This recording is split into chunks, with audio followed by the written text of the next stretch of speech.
하나님은 하나님의 백성이 고향 땅으로 돌아갈 수 있도록 바사 왕의 마음을 움직이셨습니다. 선지자들을 통해서 선포해 오셨던 말씀을 하나님은 그대로 이루신 것입니다. 그러나 고향 땅으로 가지 못한 백성들이 여전히 남아 있었습니다. 에스더서는 바로 아직 고향 땅으로 돌아가지 못한 사람들의 이야기입니다. 하나님은 충직한 모르드게와 그리고 가련한 에스더를 사랑하셨습니다. 하나님은 에스더를 왕비가 되게 하셨습니다. 그러나 에스더는 하나님이 왜 자신을 왕비로 세우셨는지 아직 어려서 잘 몰랐습니다. 모르드게는 하나님 앞에 신실함과 자부심으로 살아갔습니다. 그러나 불의한 세상에서 신실하게 살아가려고 하면 고난을 겪게 됩니다. 세상의 불의한 속성은 하나님의 거룩함을 가만히 두지 않기 때문입니다. 그래서 하나님의 자녀로 살아가는 것이 우리는 두렵기도 하고 힘들다는 생각을 갖게 됩니다. 에스더는 쉴 새 없이 몰아치는 세상의 파도가 두려웠습니다. 세상의 법, 왕가의 법, 궁중의 법, 하나님의 법보다 더 크고 강하고 두렵게 느껴졌습니다. 에스더는 눈물로 금식하며 기도했습니다. 에스더는 왜 하나님이 자신을 왕비로 세우셨는지를 비로소 깨닫게 된 것입니다. 에스더는 이 과정을 통해서 영적인 성장이 이루어졌습니다. 기도를 통해서 그의 신앙이 깊어졌고 하나님의 뜻을 깨닫게 되었다는 말씀입니다.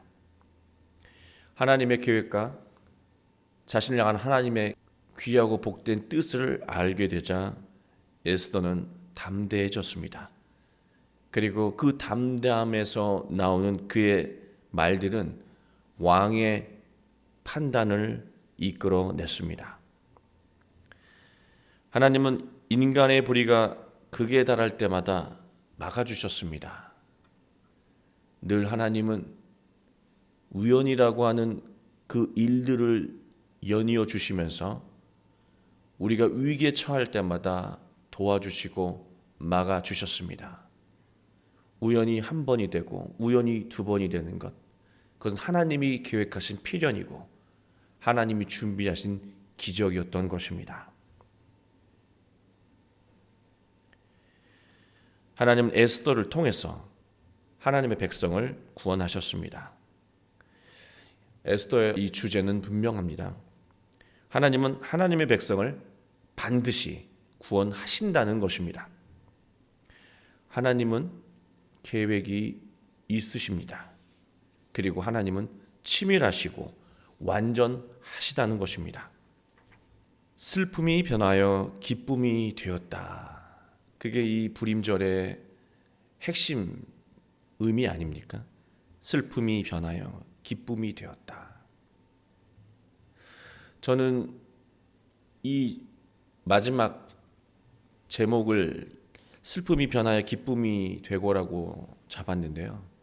이 말씀에 얼마나 큰 은혜를 받았는지 모릅니다. 슬픔이 있고 기쁨이 있고 우리는 슬픔이 싫고 기쁨이 좋고 우리는 슬픈 일이 따로 있고 또 기쁜 일이 따로 있다고 생각하곤 합니다. 그런데 저는 이 표현에서 너무나 큰 것을 깨달았습니다. 슬픔이 변하여 기쁨이 되고, 기쁨이라고 하는 것은요, 슬픔과 무관한 것이 아니고요, 슬픔에서 시작한 것이 기쁨이라고 하는 거예요. 슬픔이 변해서 참된 기쁨이 된다는 거예요. 다르게 말하면 처음의 시작이 슬픔이 아니었던 그냥 독단적인 기쁨은 그건 육체적인 기쁨, 육적인 기쁨, 참된 기쁨, 우리를 변화시키는 기쁨이 아니라고 하는 말씀이기도 합니다. 하나님이 우리에게 주시는 진정한 기쁨은요, 그 시작이 슬픔에서 시작되었구나라고 하는 것. 오늘 에스더 마지막 말씀이 주는 의미라고 생각되어져서 많은 은혜를 받았습니다. 우리는 다 슬픈 일이 있죠. 몰아치는 이 파도처럼 이 세상에 부딪혀서 좌절하기도 하고, 또 때로는 표류하는 인생을 곁에서 바라보며 함께 낙심하기도 합니다. 그러나 바로 그런 고통과 아픔과 슬픔을 겪고 있다면 그것은 참된 기쁨이 시작되었다는 것을 의미한다는 말씀입니다.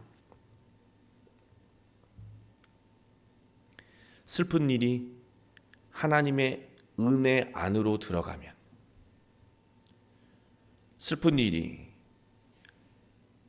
예수 그리스도 그 복음 안으로 들어가면 그것은 놀라운 기쁨과 감동적인 삶으로 변화된다는 말씀입니다. 예수님께서 십자가에 돌아가셨습니다. 예수님을 따르는 자들에게는 한없는 절망이었고 낙심이었고 슬픔이었습니다.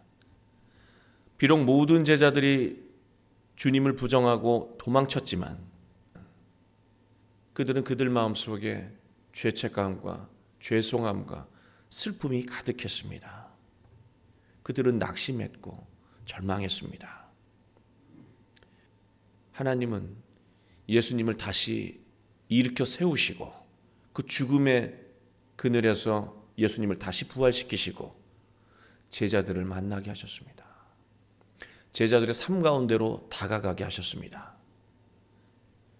그러자 절망과 슬픔에 빠져있던 제자들은 용기와 담대함, 그리고 에스더처럼 자신이 이 땅에서 살아가는 삶의 의미와 가치를 깨닫고 더 빛나는 삶으로 하나님의 기쁨이 되는 인생을 살았습니다.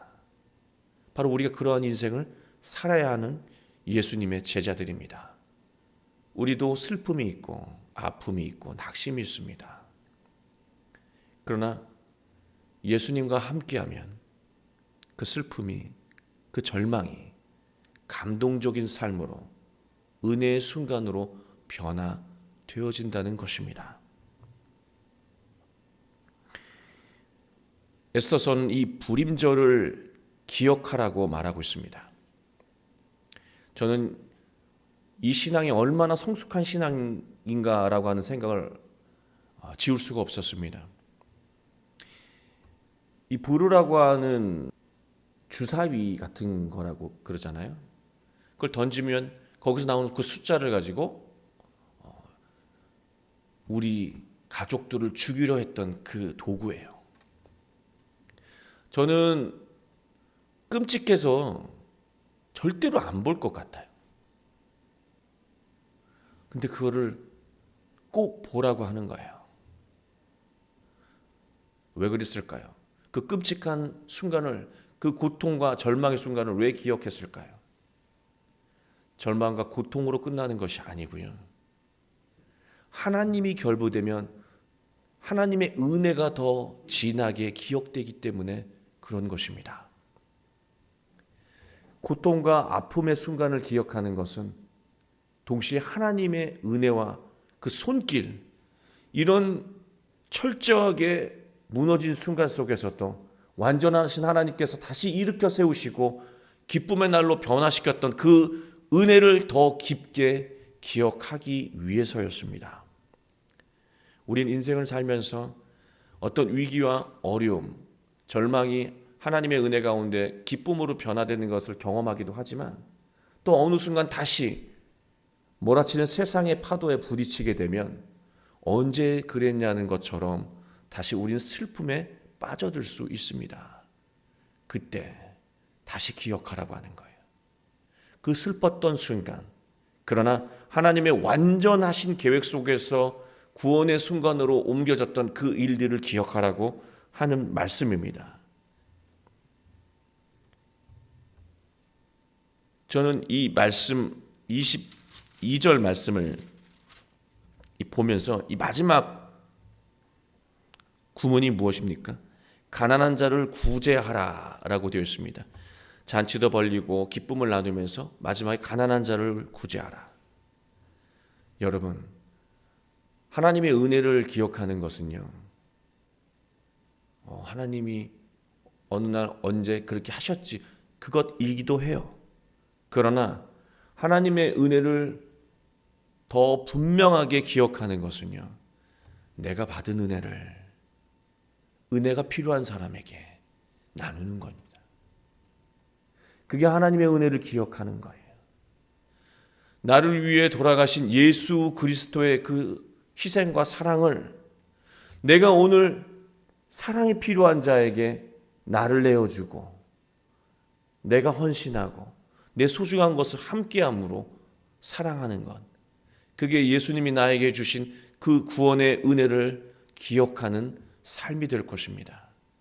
우리가 복되게 살아가기 위해서는, 어떤 위기에서도 우리가 그 위기를 기쁨으로 변화시키기 위해서는 늘 하나님의 은혜, 예수 그리스도의 그 사랑의 은혜, 그 십자가의 은혜를 기억해야 하는데, 그것을 잊지 않고 기억하는 것은요, 그 받은 은혜를, 그 받은 사랑을 나눌 때 가능하다는 말씀입니다. 부활절의 의미는 부활하신 예수님을 떠올리며 즐겁게 상상하는 날이 아니라 죽기까지 나를 사랑하셨던 예수님의 그 십자가를 기억하면서 나도 그 십자가 지며 그 사랑을 나누어야지 다짐하는 날이라고 할 수 있는 것입니다. 그것을 다짐하고 그 사랑을 나눌 때 지금 아직 잔존해 있는 우리 인생 가운데의 슬픔, 자녀의 슬픔, 배우자의 슬픔, 가정의 슬픔, 직장의 슬픔이 기쁨으로 변화된다는 말씀입니다.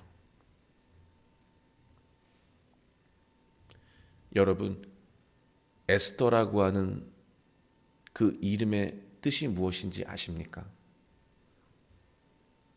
별입니다. 빛나는 별.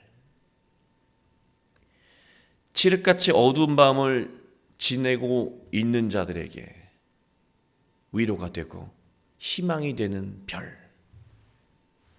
때로는 깜깜한 밤에, 앞이 보이지 않는 밤에 어디로 가야 할지 인생의 방향을 찾지 못하는 사람에게 이쪽으로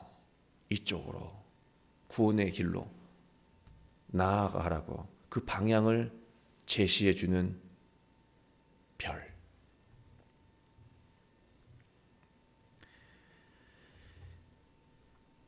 그게 바로 에스더의 인생이었고, 에스더를 이 땅에 보내주신 하나님의 계획이었다는 말씀입니다. 여러분 아십니까?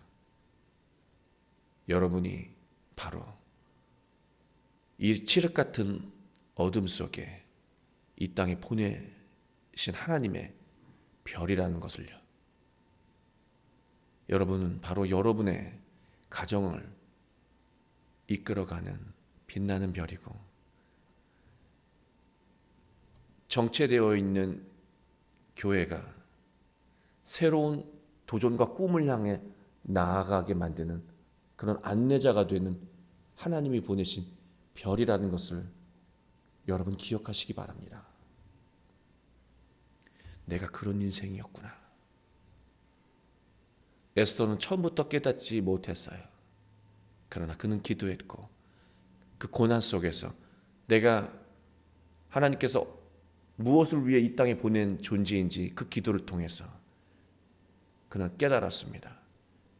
어려움이 아니었다면, 죽음을 느끼는 그 괴로움이 아니었다면 그는 자신이 어떤 존재인지 알지 못했을지 모릅니다.